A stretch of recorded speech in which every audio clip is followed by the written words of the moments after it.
Caramel.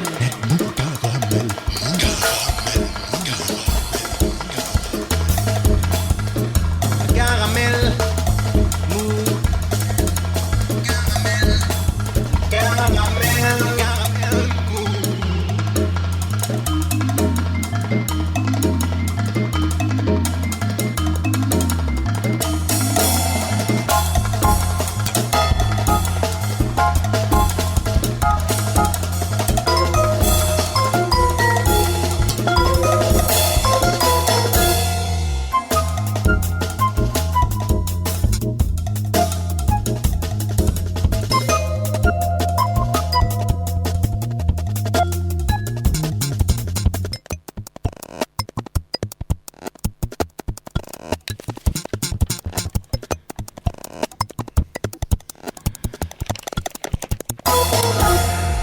De chaleur sur le Canada en juillet, impliquant des températures caniculaires, pluie au Groenland en août, une première dans cette partie de la calotte glaciaire nord du Groenland, 3000 mètres d'altitude, inondations en cascade, Chine, Allemagne, Belgique, Espagne, France, Italie, en ce moment même aux États-Unis, incendie monstre sur tout le pourtour méditerranéen, feu de toundra en Sibérie, sécheresse continue dans l'ouest africain, cyclone dévastateur à Haïti et dans plusieurs États américains.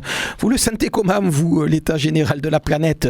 Un peu inquiétant quand même, à vous dire que peut-être il faudrait faire quelque chose, qu'à force de tirer sur la corde, elle va bientôt finir par casser, que peut-être ces bouquins de science-fiction, de catastrophes de notre jeunesse, je parle de la mienne et de celle de Jean-Pierre Lérac, ici présent, risquent à terme de devenir des précis d'histoire contemporaine, qu'il s'agirait sans doute de revoir nos principes de consommation, de production, d'y aller mollo avec l'exploitation des ressources de la planète, de penser que peut-être cette conjonction d'incidents pourrait alerter nos gouvernants. Eh bien, après avoir écouté dans la semaine les déclarations tonitruantes de notre ministre de l'économie, Bruno Le Maire, il n'y a pas à s'affoler. Tout va bien, le gouvernement veille, la croissance revient, quasi 6% prévu pour l'année et idem pour l'année prochaine. Et voilà comment, après un énième rapport alarmant du GIEC, cette agence mondiale qui depuis presque 50 ans s'époumonne dans le vide à nous convaincre que la situation des écosystèmes est préoccupante et pourrait même menacer à terme la survie de l'humanité, eh bien on rassure le populo avec des chiffres de croissance exceptionnelle, garant d'emploi, de pouvoir d'achat et de bonheur hexagonal. Un peu succincte la réponse, vous trouvez pas? À la décharge de Bruno Le Maire, néanmoins, comment voulez-vous qu'il ait une pensée innovante et pertinente lorsque dans le même temps son patron Jupiter himself, en visite marseillaise de 3 jours pour prendre le pouls de la situation phocéenne, vous savez, explosion de la mortalité adolescente par balle de Kalachnikov, habitation insalubre, ensemble scolaire délabré, n'a comme élément d'analyse pour expliquer cette situation tendue que le surplus de fonctionnaires, l'inflation des jours de grève du personnel municipal marseillais. Oui, comment voulez-vous être intelligent quand la tête de l'État éructe de manière définitive de telles affirmations péremptoires, populistes et imbéciles? Ouais, comment?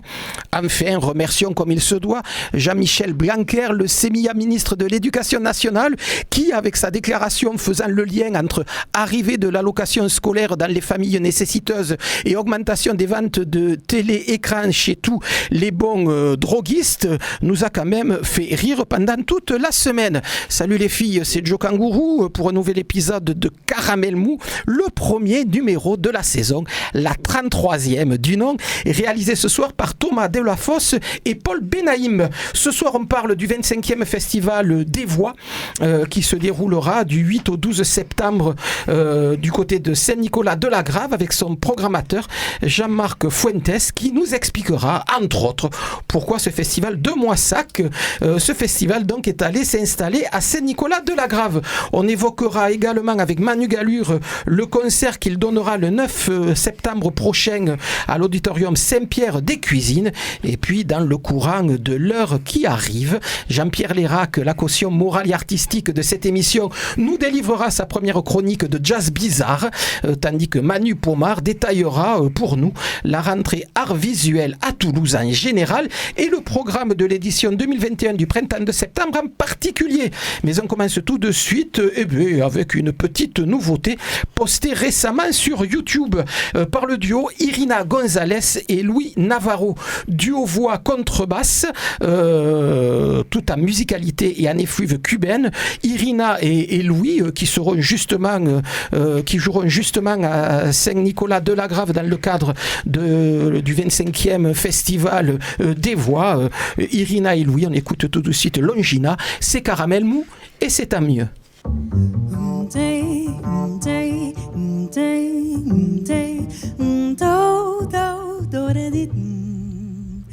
En el lenguaje misterioso de tus ojos hay un tema que destaca: sensibilidad.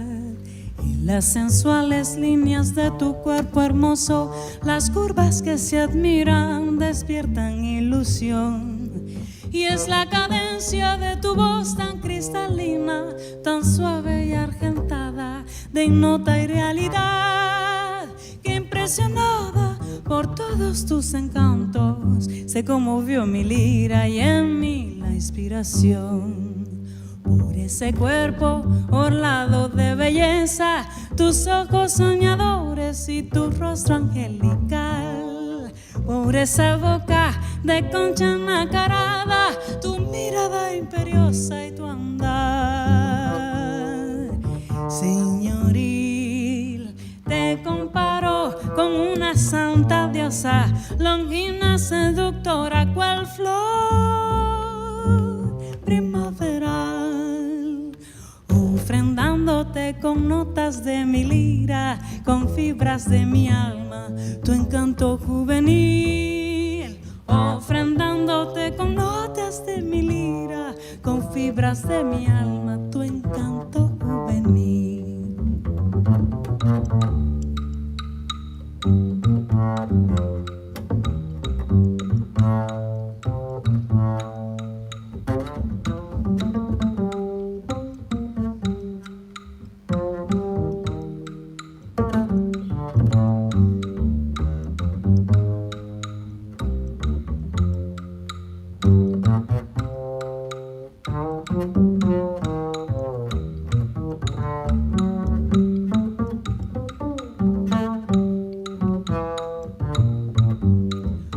Ese cuerpo orlado de belleza, tus ojos soñadores y tu rostro angelical. Por esa boca de concha nacarada, tu mirada imperiosa y tu andar. Señoril, te comparo con una santa diosa, longina seductora, cual flor primaveral, ofrendándote con notas de mi lira, con fibras de mi alma, tu encanto juvenil. Ofrendándote con notas de mi lira, con fibras de mi alma, tu encanto juvenil.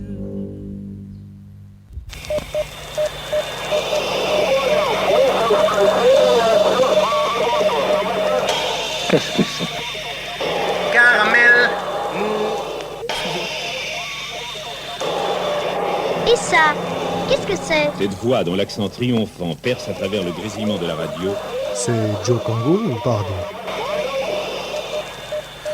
Bonsoir Jean-Marc Fuentes. Bonsoir à tous.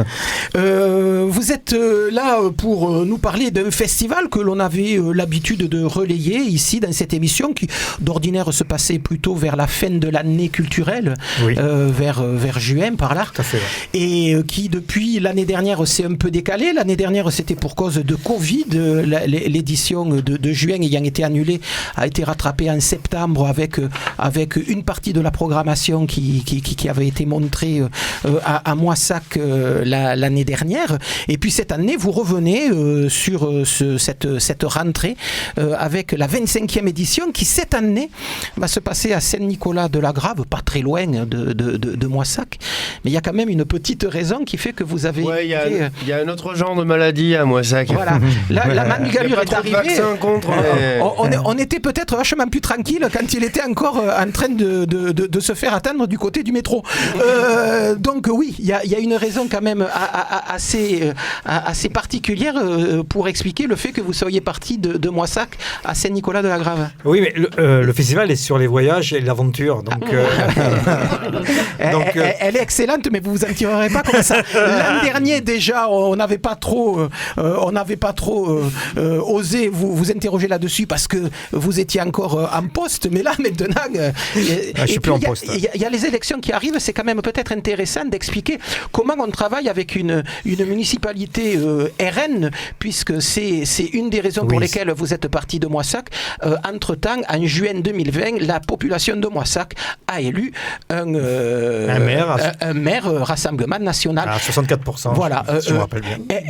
Ex-attaché parlementaire de Marion Maréchal, quand même. Faut quand même aussi le rappeler. C'est pas n'importe qui, le jeune homme. Donc, c'est une des raisons pour lesquelles vous êtes parti de Moissac. Expliquez-nous un peu le processus de cet exil. Mais quand il est arrivé, donc, on continue la saison ici et là. Il y avait le festival qui était en cours.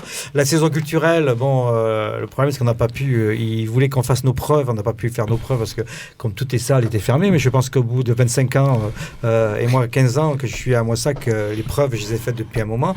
Et au bout d'un moment, l'association, on a essayé de voir si on allait continuer. Mais c'était des discussions qui ont duré et reduré. On s'est aperçu qu'il n'y avait pas de finale, quoi. Donc, ils ne voulaient pas renouveler la convention du festival. Une convention sur 3 ans, ils ne voulaient pas la renouveler parce que notre festival ne lui convient pas et qu'il y avait des artistes pas connus, dont Manu Galure. Voilà. Donc, et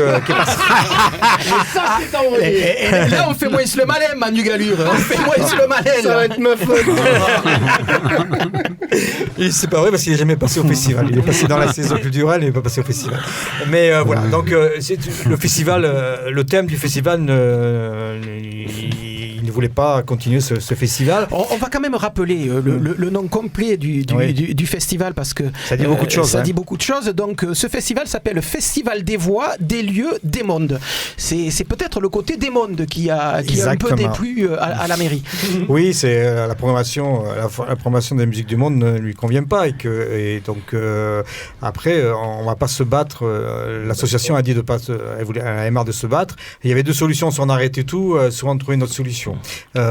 L'équipe salariée, il y a 4 salariés quand même à l'association, donc on a fait des propositions. L'association, c'est Moment de Culture Vivante. Oui, on a changé de nom. Oui. Voilà, ça s'appelait Moissac Culture Vibration, et maintenant on s'appelle, bon appétit, on s'appelle moment de culture vivante. Voilà, je ne sais même plus le nom. Voilà, non, c'est vrai que c'est un conflit, on s'est aperçu. Heureusement, il y a une ville qui nous accueille, c'est Saint-Nicolas-de-la-Grave. Le truc intéressant, on cherchait quand même une ville qui était aussi avec le patrimoine, parce que le festival, il est en rapport avec le patrimoine, et Saint-Nicolas-de-la-Grave a quand même un patrimoine important. D'ailleurs, on habite, nos bureaux est dans un château. Voilà, notre adresse c'est au château. Donc c'est bien. Voilà, et on a trouvé, l'accueil a été très sympa à Saint-Nicolas, mais c'est vrai que c'est dur de partir au bout de 25 ans. 25 ans, et moi, 15 ans d'activité, j'ai démissionné de mon poste de directeur des affaires culturelles parce que je pouvais plus. Je pouvais plus. À un moment donné, je suis pas le seul à être parti. Donc, il y a 10 cadres qui sont partis de la mairie. Donc voilà, c'est dur. Bon, ils ont été élus, donc on peut pas non plus. Et en plus, ils ont été élus à 64%. Donc, mais les rapports, moi, j'ai travaillé avec des mairies de droite et des mairies de gauche. J'ai jamais eu de problème, et on arrive tout le temps à convaincre. C'est vrai que les premiers 6 mois sont toujours un peu difficiles parce qu'ils veulent recommencer le travail, de dire ce qu'on fait ici et là. On y arrive. Moi, je suis presque en fin de carrière là. Donc, on arrive toujours à se battre sur nos projets culturels. Mais eux, c'est pas du tout. Ils sont pas du tout dans les projets culturels. Ils sont dans l'animation, faire plaisir aux gens. Voilà, les années 80, les discothèques. Voilà, c'est tous ces trucs-là. Bon, tant mieux pour la population s'ils aiment ça. Mais Moissac, ce festival est venu là sur Moissac parce que c'est c'est une ville aussi, une ville où, bien sûr, il y a plein de gens qui se croisent. C'est une ville fruitière, donc beaucoup d'ouvriers étrangers qui viennent pour les pour Marocains, les Portugais, les Italiens, tous ces gens-là, ils sont passés sur Moissac. D'ailleurs, il y a quelqu'un de très important, c'est Slimane Lazem, qui est un poète berbère qui a vécu et enterré à Moissac. Donc on a fait pas mal de spectacles sur Slimane Lazem avec toute la bande de la Zebda et tout ça qui sont venus. Donc voilà, c'était le festival qui était idéal pour cette ville. Voilà. Maintenant, c'est vrai que les gens ont choisi autre chose et je le regrette. Je regrette par rapport à la culture. Je regrette par rapport aux artistes de la région parce que qui faisait venir les artistes de la région Occitanie, c'était dans le Tarn-et-Garonne, c'était nous, quoi. Donc, voilà. Vous et Montauban, on va dire quand même. Voilà, il y a deux salles. Il y a deux salles. Voilà. Voilà. Alors chante, c'était. Oui, après il y a quelques associations, il ne faut pas non plus. Mais dans les salles qui étaient subventionnées par la région et le département. Et du département, il y avait Moissac et Montauban. Là, ça tombe, mais c'est vrai que en plus Moissac avait un plateau danse qui est important et voilà, il n'y a plus tous les artistes. Bon, on va essayer de continuer parce qu'on continue quand même sur le territoire. Les conventions avec les 2 communautés de communes ont été signées pendant 3 ans, donc ça nous laisse aussi le temps de vous installer. Mais c'est tout un projet à revoir parce qu'on n'a plus de salle, on n'a plus de projecteurs, on n'a plus rien. On est parti, il n'y a plus de bureau, on n'avait plus rien, quoi. Vous n'avez pas pris les projecteurs en partant, genre sous le bras, on prend la console et on est peut-être trop honnête, non. Avec ces histoires de culture et de politique, on finira par rappeler aussi que si le festival des Voix de Moissac a déménagé suite à l'arrivée d'une municipalité RN l'année dernière, on va rappeler aussi que Brigitte Barège, on va rappeler qu'elle a été condamnée il n'y a pas très longtemps et qu'elle n'est plus maire de Montauban, mais elle a quand même profité du fait qu'elle soit maire de Montauban pour, là aussi, liquider à leur chante. Et on rappellera jamais assez que, on a beau dire, on a beau faire, mais il y a des projets culturels qui toutes les municipalités arrivent avec des projets culturels. Quelquefois, ils ne sont pas adaptés à ce qui s'y fait. Mais tous les projets culturels sont portés par des mairies. Celui de Moissac en est un autre, mais il y a une politique culturelle à Moissac. Allez voir sur le site de la mairie, vous verrez un peu ce qui s'y développe en ce moment. Bon, on va arrêter là-dessus, et puis on va revenir donc sur cette 25e édition. Ça veut dire quoi, là? Que vous vous réinstallez dans un endroit où il y a plein de choses à recommencer, les relations avec les collectivités, essayer de convaincre les habitants que ce festival vaut la peine d'être suivi. C'est vraiment comme si c'était un nouveau départ? C'est vraiment un nouveau départ parce qu'on arrive dans une ville de 2000 habitants.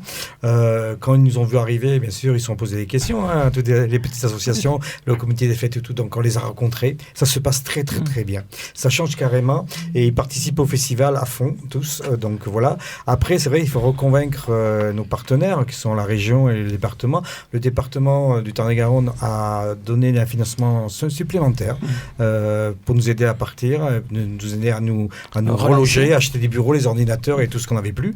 Mais après, on n'a plus de lieu spectacle, donc il faut qu'on réaménage tous les lieux. Ça nous coûte bien sûr plus cher qu'avant. Et on va faire une programmation, on va essayer de faire une programmation à l'année. D'ailleurs, là, Manu Gallure, c'est vrai, il vient. il vient sur le territoire parce qu'il vient avec tout, lui. Donc, il vient avec le piano, le son, les éclairages. Avec les 2 pianos, le son, les éclairages. Et des fois, il chante même. Et il paraît même qu'il joue du piano jazz même. C'est vrai qu'il a en plus un album à défendre, donc effectivement, Manu Gallure, on n'a pas fini de le voir tourner. Et tu l'as eu ton album? Non, j'ai eu un truc par internet, là, comme tout le monde. Donc, il est en vente sur le site. Hein. faut pas non plus exagérer. Manu Gallure. Donc, par rapport à ce festival-là, vous dites que c'est une façon pour vous de redémarrer aussi. Le public, les habitants, comment vous le sentez par rapport à ce festival qui arrive? Donc, je le disais, il commence le 8 septembre, c'est-à-dire mercredi oui. jusqu'au 12. Oui. Ça frémit? Oui, ça frémit un peu, mais après, en ce moment, vous savez, ce qui frémit, il n'y a pas grand-chose qui frémit. Donc, on a toutes les salles et tous les festivals sont en difficulté, en grosse difficulté. Et, il faut le savoir. voir, même si beaucoup de festivals se sont battus pour faire cet été la programmation, nous on se bat aussi. Les gens ne veulent pas venir parce qu'il y a le pass sanitaire. Donc voilà, c'est la réalité. Ils veulent mettre en danger la culture et les festivals aussi. On met tout en place, les tests et tout ça pour que les gens... après, moi je discute pas s'ils veulent se faire vacciner ou pas, c'est un autre problème. Mais à l'entrée du festival, il y aura pour se tester et pour entrer au festival, dans le site du festival. Donc ce festival va changer parce que ça sera un espace qu'on ferme dans la nature et il y aura 3 gros concerts, vendredi, samedi et dimanche, avec des thèmes bien précis. Le vendredi, c'est assez festif avec Grupo Compay Segundo et l'Orchestre National de Barbès, entre autres. Il y aura aussi Ça va valser qui nous soutiennent et ils ont voulu assister au festival. Il y a des artistes comme ça qui veulent être là. Et ensuite, le samedi, c'est beaucoup plus chanson tzigane avec Thomas Dutronc et Mr. Matt, qui sont là. Et ensuite, le dimanche, je me suis fait un peu plaisir. J'ai invité, je ne sais plus son nom, mais tu vas me le dire. Oui. Je suis tellement content de l'avoir que je sais plus comment. Je sais que moi, j'avais repéré le dimanche Anna Carla Maza. Voilà. C'est André Manoukian, je veux dire. André Manoukian qui vient, et il vient avec un percussionniste cubain. Et ensuite, on a mis deux solos avec donc Anna Carla Maza, qui est extraordinaire, avec son violoncelle. Une question, c'est la sœur, elle a à voir avec Carlos Maza, ce musicien cubain qui s'est installé à un moment donné dans la région et qui est reparti. Je sais pas. Bon, voilà, c'était une petite question. Donc oui, Anna Carla Maza, une violoncelliste qui a un solo violoncelle-voix autour de la musique cubaine. Exactement, ouais. Et ensuite, Luna Plena, qui est une chanteuse portugaise, l'une des plus grandes chanteuses portugaises, qui est toute seule à la guitare et qui a un univers aussi particulier. Donc ça, c'est beaucoup plus intimiste, mais voilà, je voulais faire rencontrer ces 3 artistes, et je pense qu'il y a quelque chose qui va se passer entre eux. On sait bien qu'André Manoukian, quand il y a des femmes sur scène, il a un gros sourire, il aime bien jouer avec... il paraît qu'il a la moustache qui sue, dit-il régulièrement dans ces cas-là. Donc c'est vrai que ça doit être ça. Une programmation qui finalement fait la part belle à des musiciens hexagonaux, même si c'est de la musique du monde. C'est vrai que là, vous avez peut-être des difficultés à faire revenir des musiciens de l'étranger. Oui, les musiciens étrangers ne voyagent pas tant que ça. Donc voilà, on est même encore inquiet en ce moment de ce qui se passe. Donc on va voir.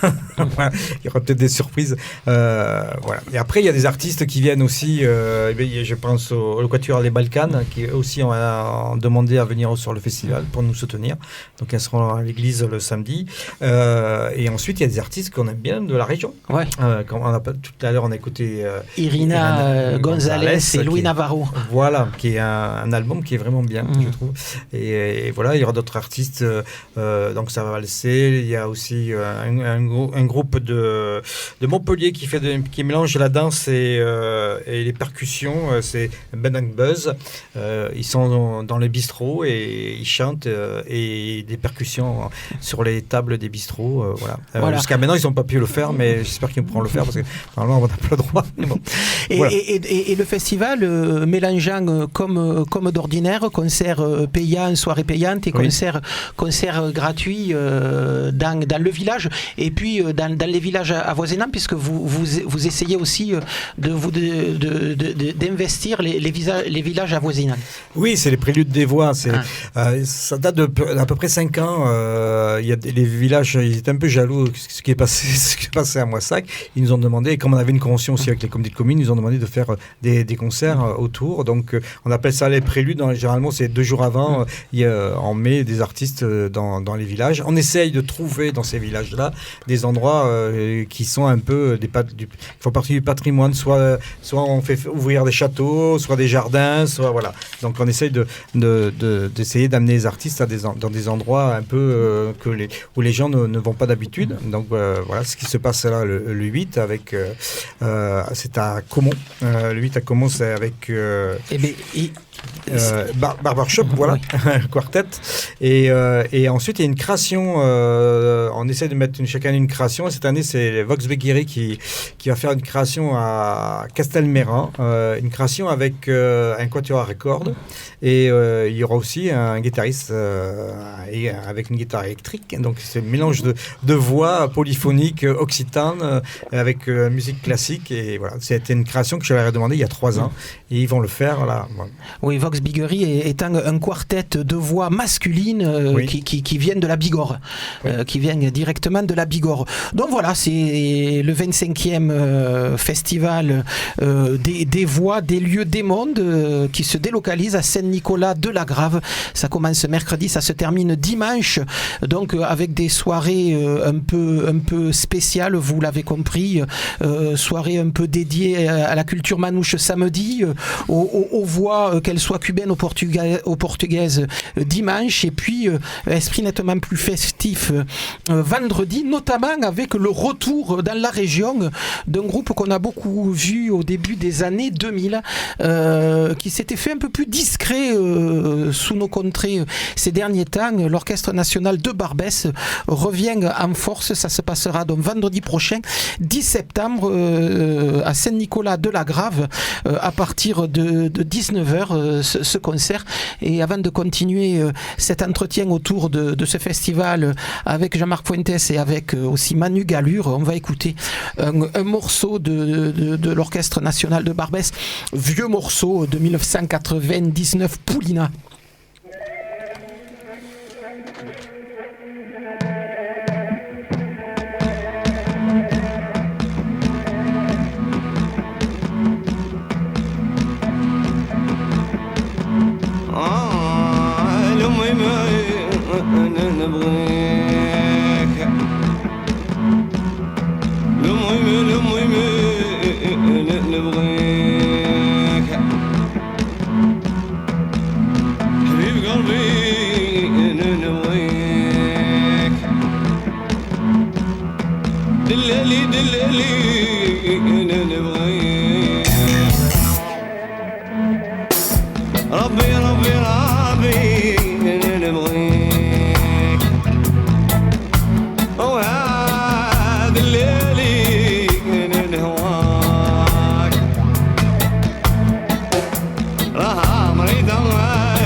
C'était donc l'Orchestre National Barbès qui jouera le 10 septembre prochain, vendredi prochain, dans le cadre de la 25e édition du Festival des Voix qui désormais se déroule à Saint-Nicolas de la Grave. Et c'est pas grave. Et c'est pas grave. Il y a une jolie halle à Saint-Nicolas. Oui, tout à fait. Deux mots avant de passer à la suite sur l'opération que vous montez pendant l'année. Donc là, il y a ce festival qui dure 4 jours et pendant l'année, vous continuez à monter une saison culturelle sur ces communes. Sur 2 territoires du Tarn-et-Garonne. Terre de Confluence et la communauté de communes de la Française. Donc, c'est des spectacles qu'on met en place dans les villages qui nous accueillent.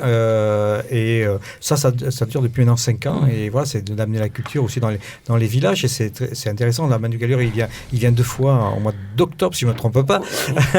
Donc voilà, ça permet c'est un autre lien avec la population et qui me plaît bien, parce que c'est vrai que quand vous êtes organisateur d'une salle de spectacle, vous voyez rien que les salles de spectacle et les têtes d'affiche. Moi, j'aime bien aussi qu'il y ait aussi les artistes qui participent de la région, qui participent à ces spectacles. Et là, ça nous permet de mettre les conditions et on est subventionné pour ça, donc ça tombe bien. Ça continue, il n'y a pas de changement là-dessus. Et donc Manu Gallure sera du côté de Saint-Nicolas de la Grave. Manu Gallure, une tête d'affiche de la région. Voilà. Moi, jusqu'à présent, je croyais que c'était une tête à claque, mais non, c'est aussi une tête d'affiche. Donc Manu Gallure en octobre dans le Tarn-et-Garonne, mais Manu Gallure jeudi prochain, 9 septembre, à Saint-Pierre-des-Cuisines, et ça c'est à Toulouse. Oui. Vous étiez venu il y a 6 mois nous présenter votre dernier album, Vertumne.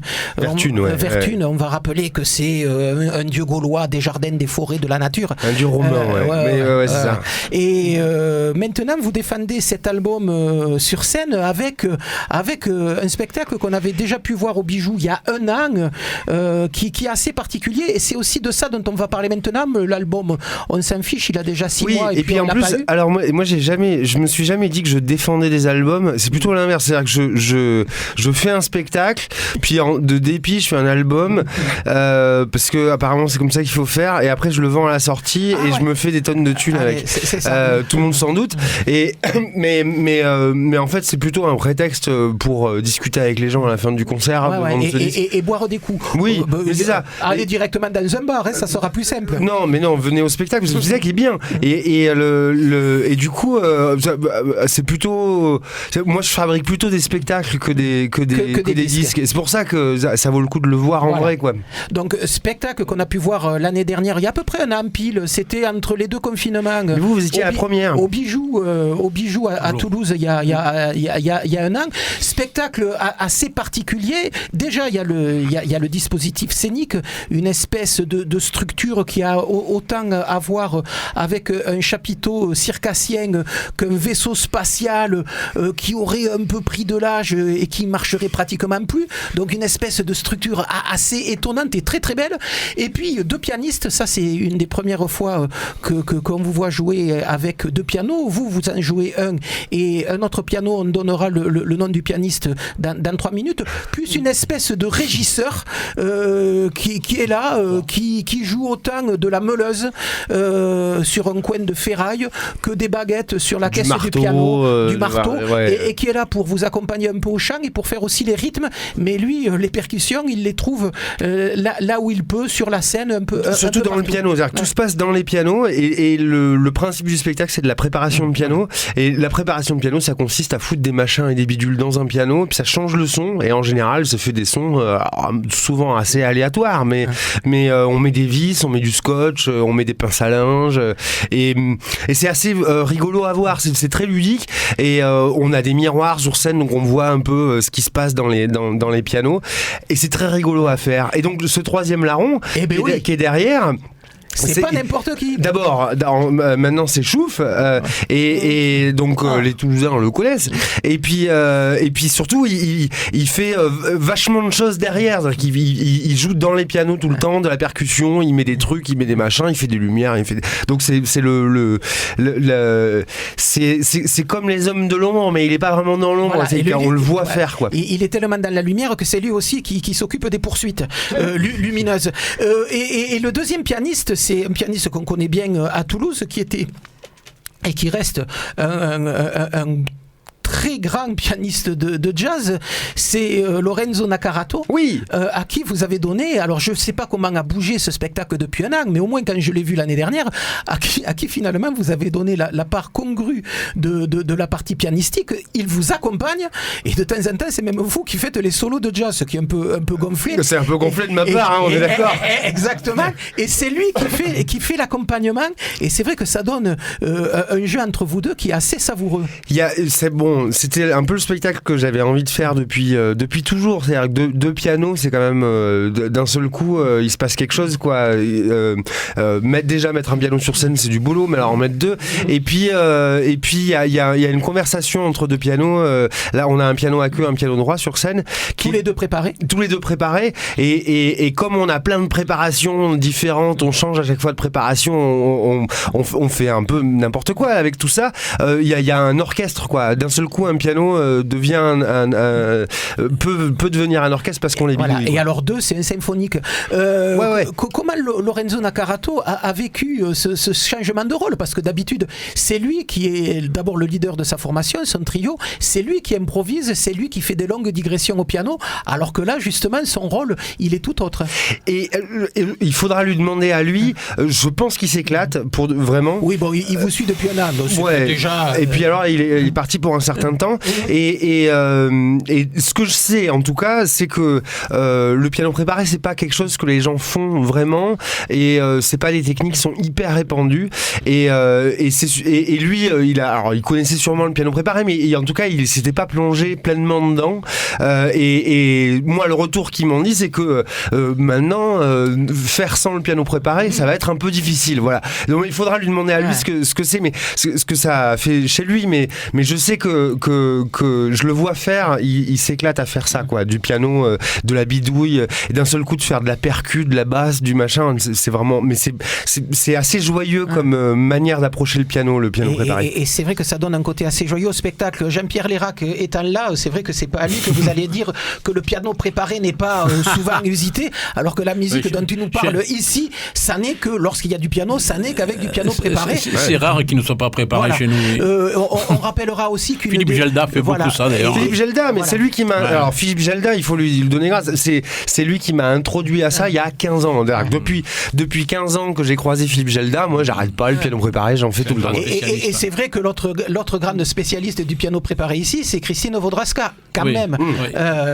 Exactement, super boulot, c'est hyper beau. Dans quelque chose de très dans l'extrême. Mais Jean-Pierre Lérac, je sais que quand vous nous parlez de musique, c'est rarement de chansons, mais peut-être que ce spectacle-là, vous auriez intérêt à aller... Eh ben alors il faut venir le 9 septembre à Saint-Pierre-des-Cuisines. J'y serai. Vous me donnez envie. Très bien, nous irons ensemble. Comme quoi, l'émission n'aura pas servi à rien, Manu Galure, puisque Jean-Pierre Lérac... On sera au moins 3. Exactement. Ça va être assez formidable. Donc voilà, Manu Galure, c'est jeudi prochain, 9 septembre, à Saint-Pierre-des-Cuisines, début du concert. 21h30, j'en sais rien. 20h30. Ok, 20h30. Manu Galure. Oui, 20h30, exactement, pétante. N'oubliez pas que Saint-Pierre-des-Cuisines, c'est une salle municipale et qu'à un moment donné, on ne peut pas faire non plus n'importe quoi. Mais c'est hyper beau. Pour les gens qui sont jamais à Saint-Pierre-des-Cuisines, c'est quand même une des plus belles salles de Toulouse. De la région. Là, il va y avoir du son. Risque d'y avoir une ambiance.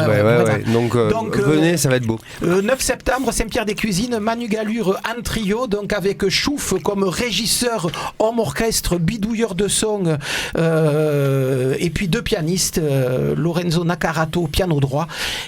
Et Mézig. Et Manu Galure au piano à queue, et en plus il chantera les chansons de son dernier album, Dom Vertune. Je vous rappelle que cet album est le résultat du périple de 2 ans que Manu Galure et d'un confinement a effectué autour de l'Hexagone.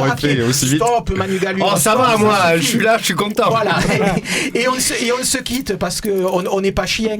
On se quitte avec un extrait de cet album, Dom Vertune, le dernier album de Manu Galure, paru en mars dernier.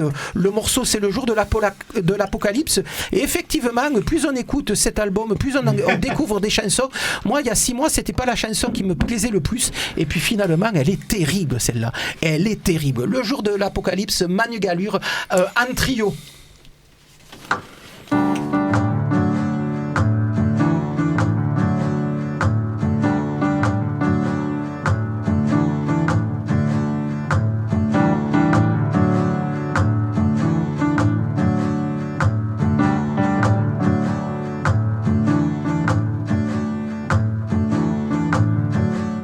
le jour de l'apocalypse, on prendra mon parapluie.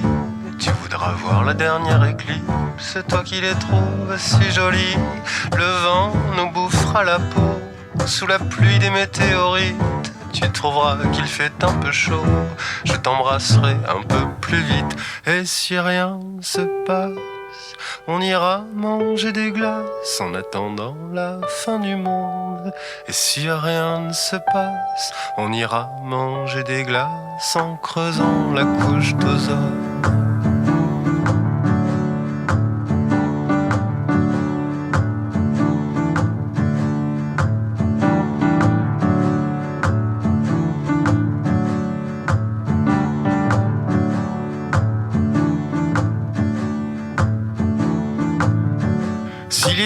Nucléaire survient, toi qui perds toujours tes gants, je ferai une boule avec mes mains et tu mettras tes mains dedans.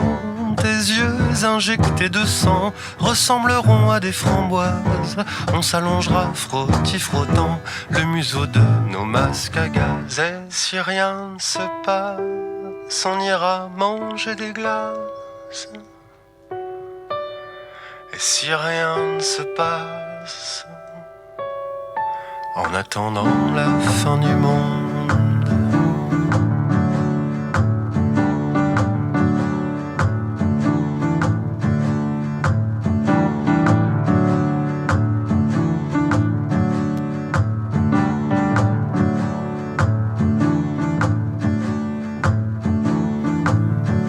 Demain quand viendra le déluge, tu m'apprendras à chanter sous l'eau.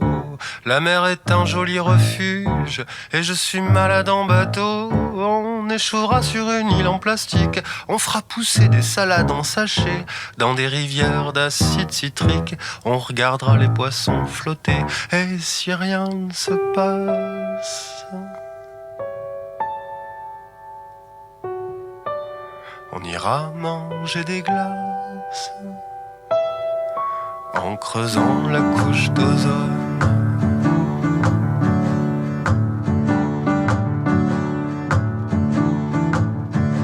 À la dernière des guerres mondiales, mon amour, faudra s'échapper. On piquera le vaisseau spatial d'un grand patron ou d'un banquier. En voyageant de lune en lune, on comptera nos trimestres. Toi, moi, le chalet sur Neptune et tous nos petits extraterrestres. Et si rien ne se passe,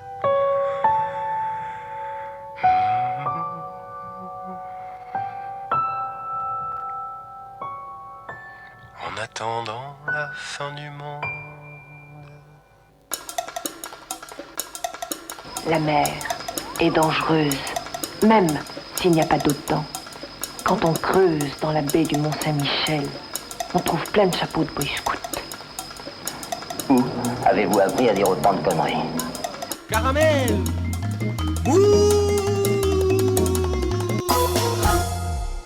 Voilà, c'est toujours Caramel Mousse sur Campus FM.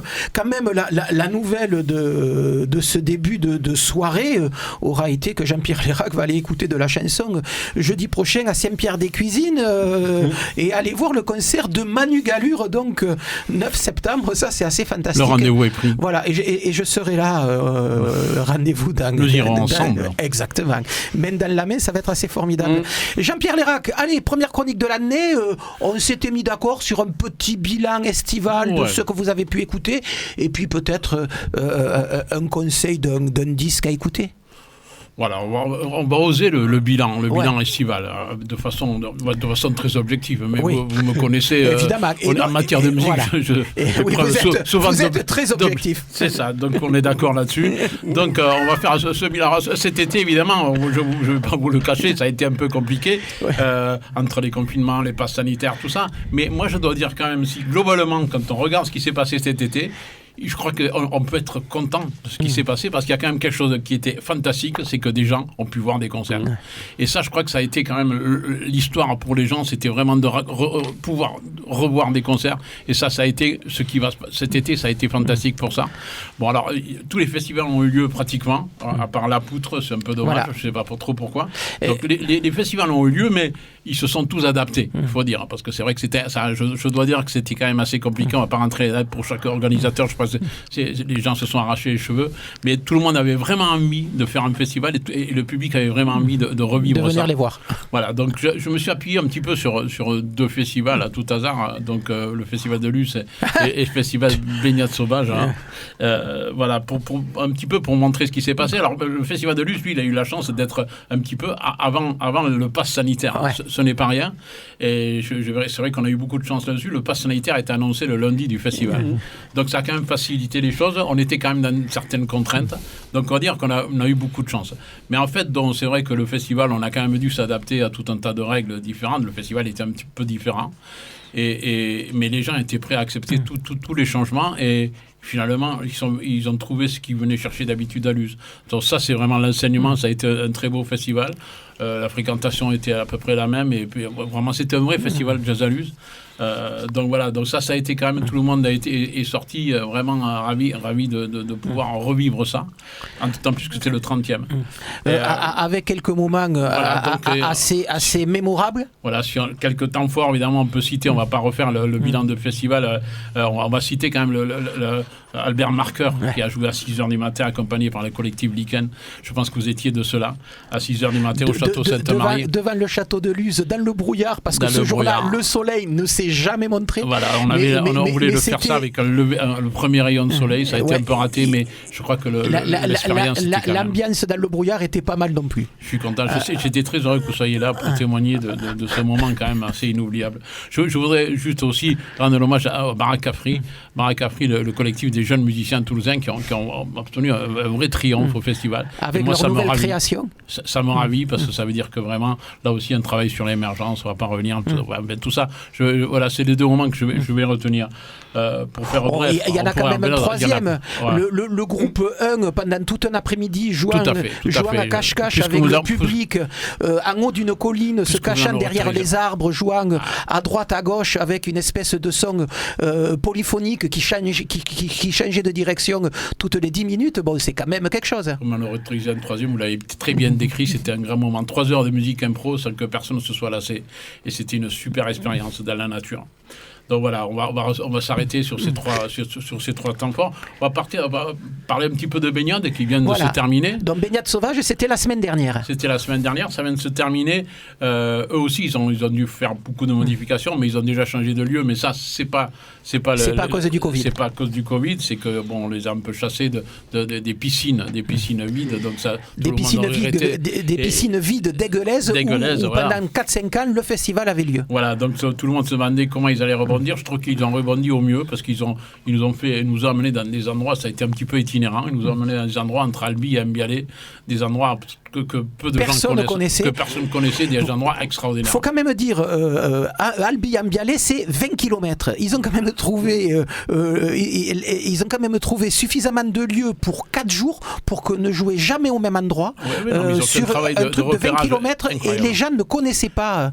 Il y a beaucoup de gens à la sortie qui me disaient mais on va venir habiter dans le temps.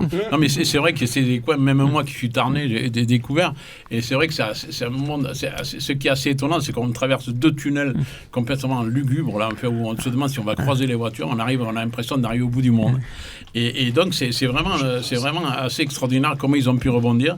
Donc voilà, donc ça c'est un aspect du festival.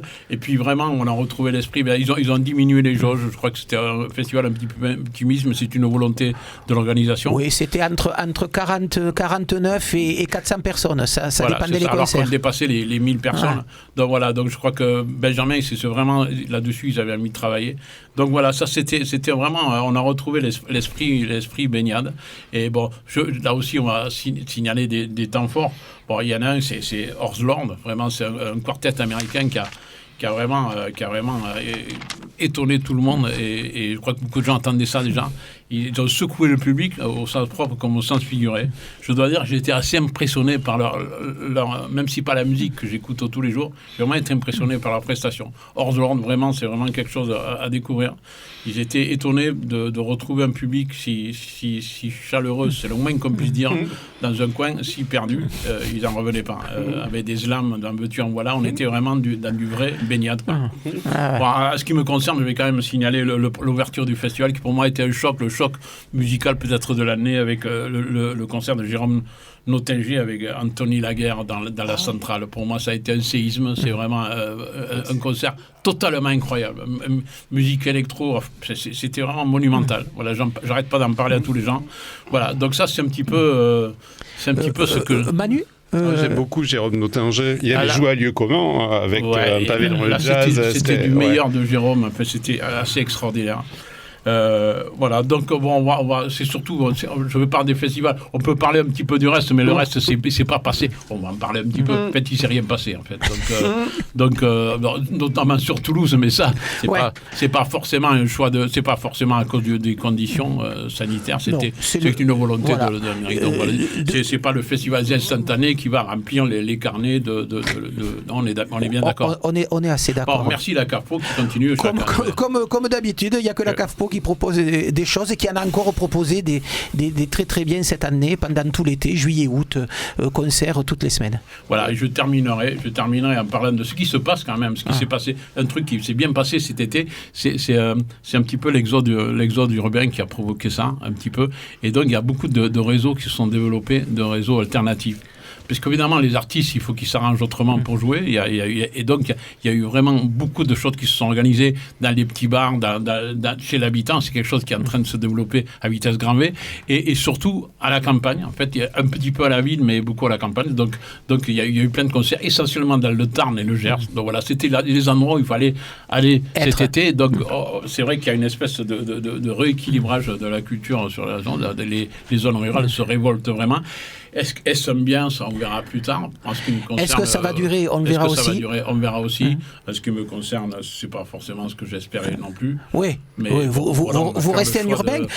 On parle de festival à la campagne. Je tiens simplement à signaler que si la poutre n'a pas eu lieu cette année, et je crois que ils ont dit non, on va pas se lancer dans des choses tellement compliquées quand ils ont commencé à préparer le festival en avril-mai. Oui. Le confinement était toujours d'actualité. On savait pas trop comment ça allait se passer l'été, mais il y a un festival qui va avoir lieu la semaine prochaine, le 10 et le 11 septembre, qui va se passer à Tille.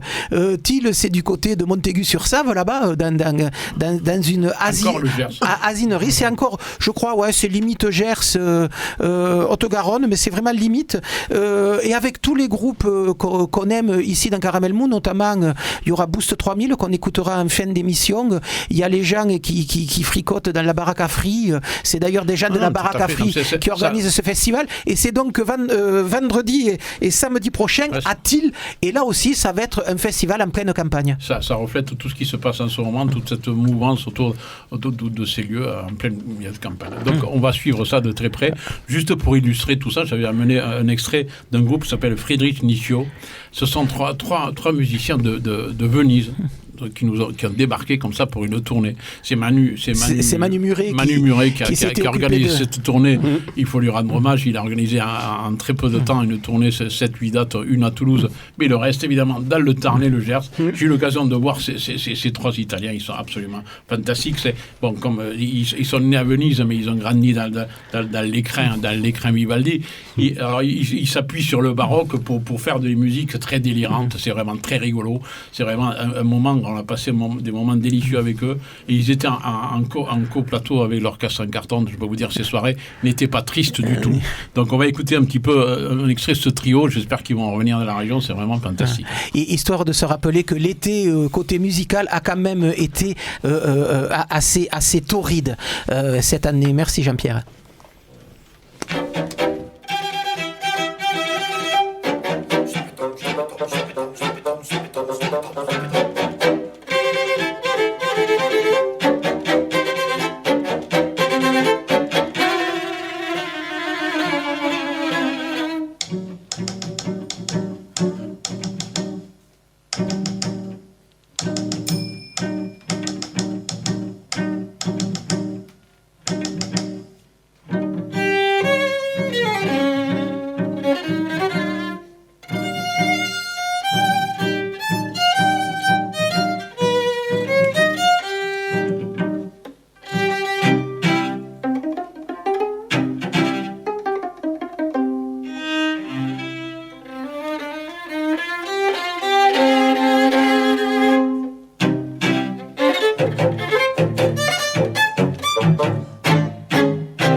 Vous croyez qu'en radio ça va marcher, ça? Je crois à ce qui est dans le vent.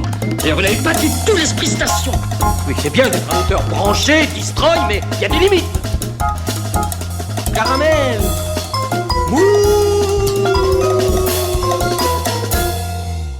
Voilà, on en arrive à la dernière chronique de cette émission. C'est Manuel Pomar qui termine. Manuel Pomar, c'est la rentrée, va nous parler un peu de cette rentrée art visuel à Toulouse, avec quand même un festival qui se profile, c'est le printemps de septembre. Mais je suppose qu'il n'y a peut-être pas que ça à voir à Toulouse en ce moment. Heureusement. Et Manu Galure qui va essayer de partir, mais Manu Galure qui doit encore rester jusqu'à la fin de l'émission.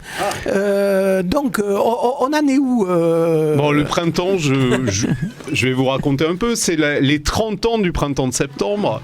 Et c'est une édition qui, je trouve, a un assez beau titre. Je vais vous le dire.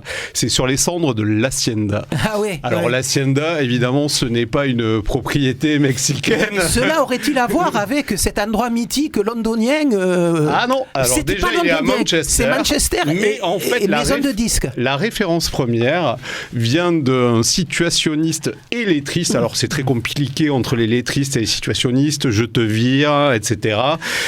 Qui s'appelle Ivan Tchetcheglov. Izou sort de ce corps. Oui, et oui, pas qu'Izou.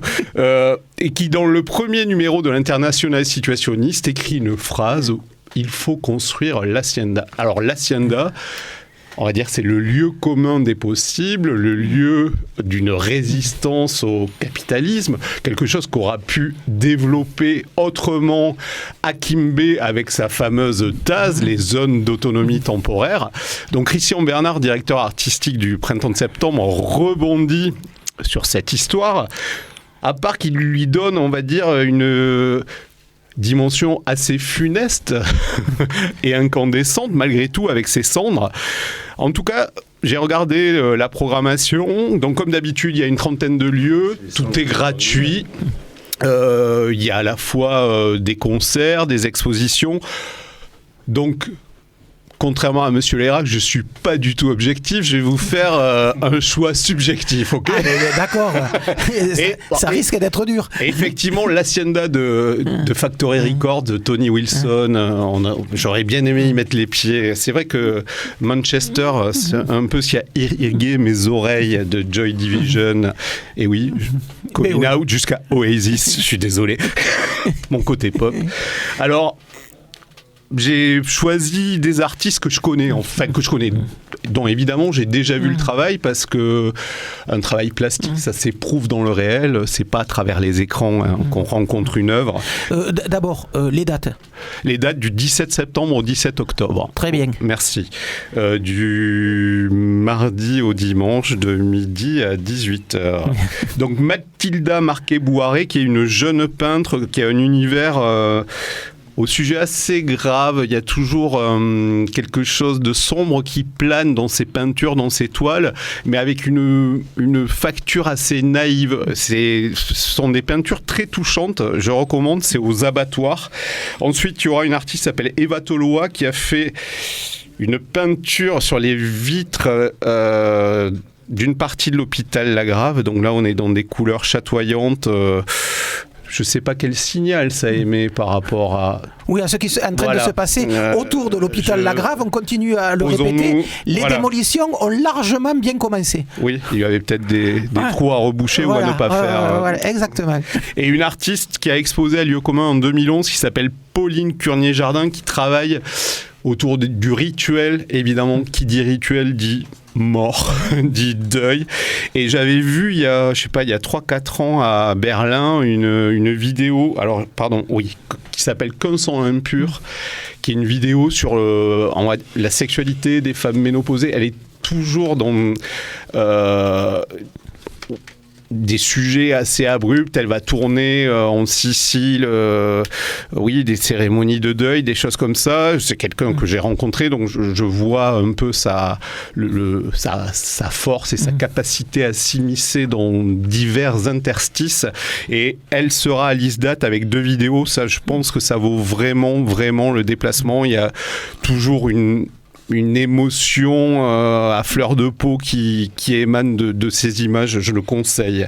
Après, très vite, Gare Matabio, il y a Jean-Luc Vernat qui est un artiste dessinateur, mais aussi... Qu'on avait reçu il y a quelques années à Caramel Mou, et qui était arrivé avec des yeux magnifiques en forme de reptile. Oui. Ça avait été très déstabilisant d'interviewer quelqu'un... il façonne son corps, il le tatoue depuis 30 ans. C'est une œuvre en tant que telle, le monsieur, et aussi un animal. Voilà, mais par contre, et aussi un dessinateur, et aussi un dessinateur assez incroyable. Et avec des dessins très doux, mais qui gardent une puissance hyper percutante, alors que la facture est assez vaporeuse. Il y a comme ça ce paradoxe entre la manière et l'effet que j'aime beaucoup. Moi, j'aime bien les contradictions. Donc, Jean-Luc Vernat à Matabio. À Matabio et aux abattoirs aussi. Et aux abattoirs, une artiste que j'aime beaucoup qui s'appelle Natacha Le Sueur, qui fait des portraits de jeunes femmes, on va dire, qu'elle maquille, qu'elle coiffe, qu'elle habille. Alors on ne sait plus dans quel siècle nous sommes, dans quelle époque nous sommes. Qu'est-ce que ça dit justement du portrait à cette ère du selfie qui ravage notre image et la dissout dans les réseaux? Question sans réponse, évidemment.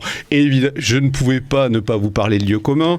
Donc on accueille la Fondation Agnès B. Donc Agnès B, ce n'est pas la Fondation Pinault, ce n'est pas la Fondation Arnaud. C'est une personne qui aime l'art, c'est une personne qui, depuis les années 80, a défendu justement une hybridation de l'art, une diversité où elle vient se faire télescoper le graffiti, la peinture.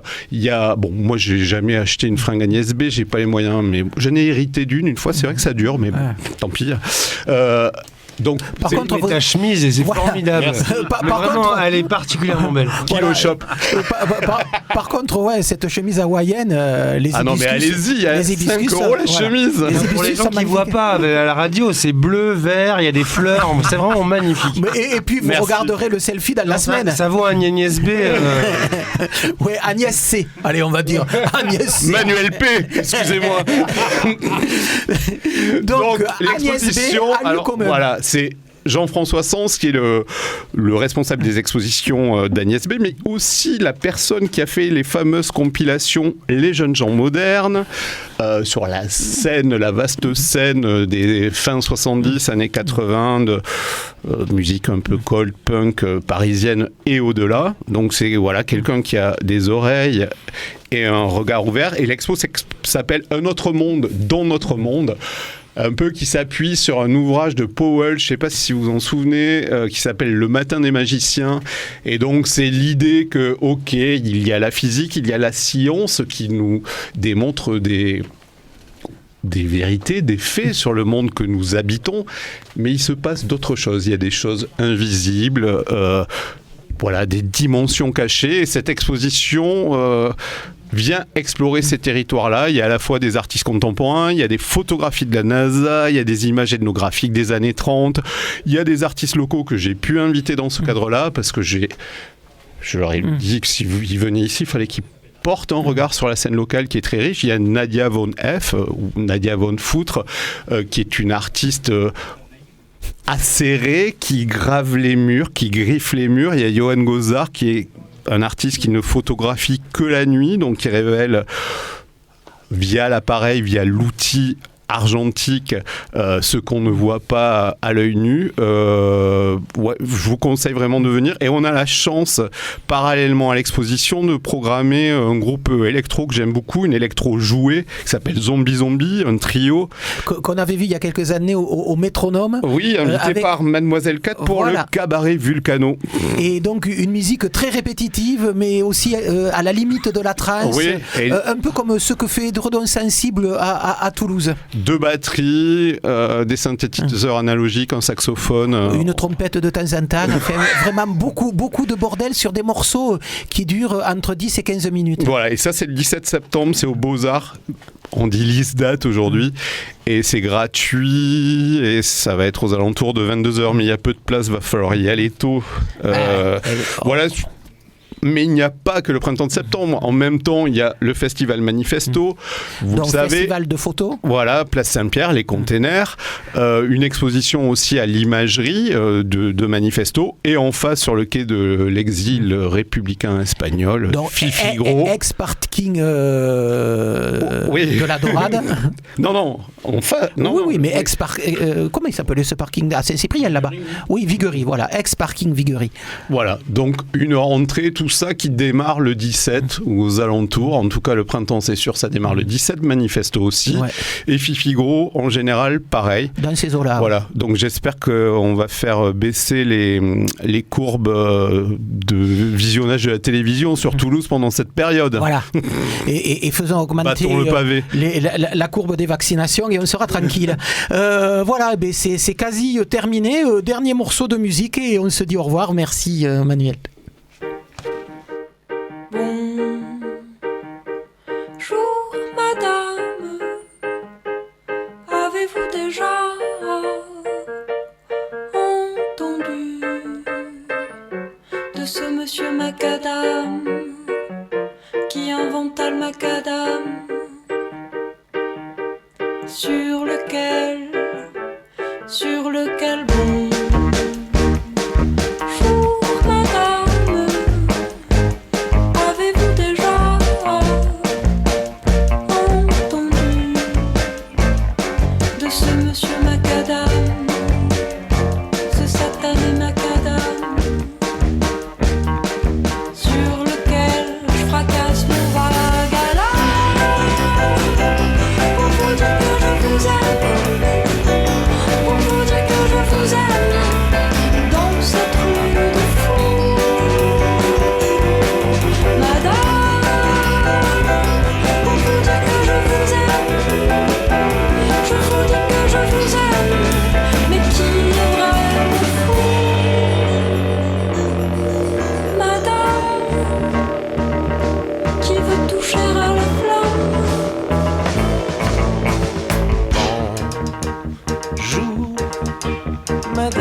entendu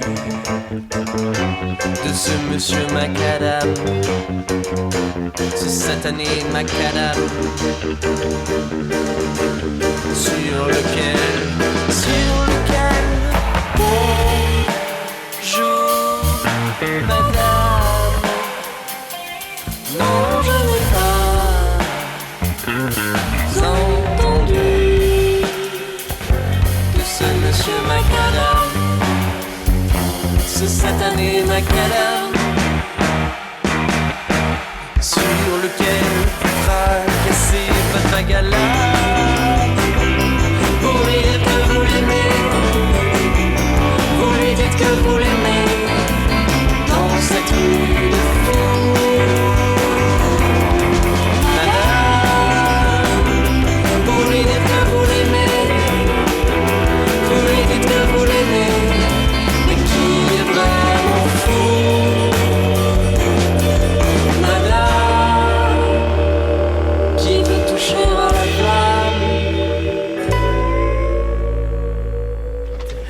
Voilà, c'est avec ce morceau Bonjour Madame de Boost 3000 que s'achève ce premier numéro de la 33e saison de Caramel Mou. Boost 3000, je le rappelle, qui la semaine prochaine sera dans le cadre du festival Monkey Stock à Tille, du côté de Montaigu-sur-Save, 10 et 11 septembre, donc à Tille la semaine prochaine, festival en plein air à la campagne, comme le disait Jean-Pierre.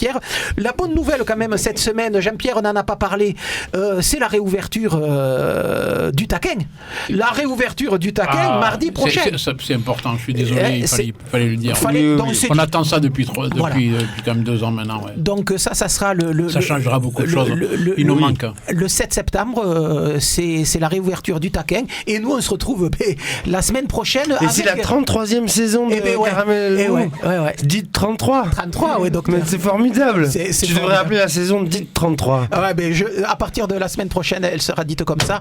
La seule question, c'est savoir si on ira au bout de cette 33e saison. Enfin, elle commence aujourd'hui avec un nouveau... Tu as l'air en pleine santé. Vous avez tout à fait, de bonheur. Vous avez tout à fait raison. Avec un nouveau réalisateur qui commencera la réalisation tout seul la semaine prochaine, Paul Benaïm. Thomas Delafosse ayant aussi fait la technique ce soir. Caramel Mou, c'est terminé pour aujourd'hui. Jean-Marc Fuentes, merci d'être passé dans ce studio et bon festival. Je le rappelle, Festival des Voix, 25e épisode à Saint-Nicolas-de-la-Grave. Salut les filles, bon week-end. Caramel!